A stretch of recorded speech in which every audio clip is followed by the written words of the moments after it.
పొగాకు రహిత సమాజ నిర్మాణమే లక్ష్యమన్నారు జిల్లా ప్రధాన న్యాయమూర్తి.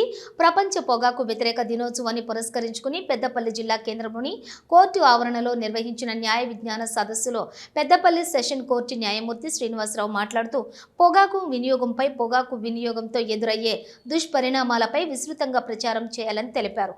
అనంతరం సిబ్బందితో పొగాకు వ్యతిరేక ప్రతిజ్ఞ చేయించారు.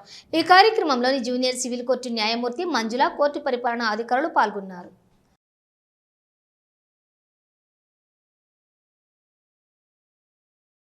సంవత్సరము మనం మే 31న వరల్డ్ నో టొబాకో అంటే మనం ఏదైతే పొగాకు వ్యతిరేక దినోత్సవం లాగా మనం జరుపుకుంటాం.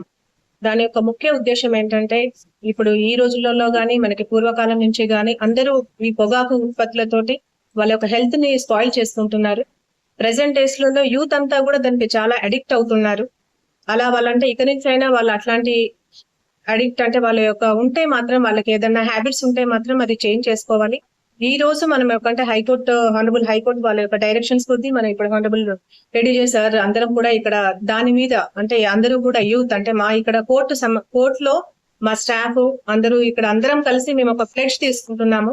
అంటే దీని వల్ల అందరికి ప్రతి ఒక్క యూత్ కానీ అందరికి కూడా అందరి ప్రజలందరికీ కూడా ఈ పొగాకు ఉత్పత్తులని వాడకండి. దాని వల్ల మీ ఆరోగ్యాన్ని చెడు చేసుకోకండి. దానివల్ల మీకంటే మీ హెల్త్ అంతా స్పాయిల్ అవుతుంది. మీరు పిల్లల యూత్ అయినట్టయితే మీ తల్లిదండ్రులకు కూడా అది ఇబ్బందికరంగా అవుతుంది. టొబాకోస్ని ఎవరు వాడొద్దని, వాటి యొక్క పరిణామాలు తెలుసుకోమని.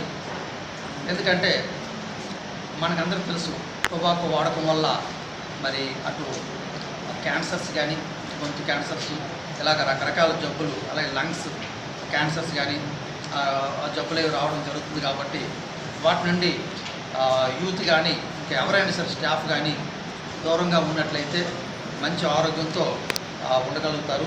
ఎందుకంటే ఆరోగ్యం మహాభాగ్యం అన్నారు కాబట్టి.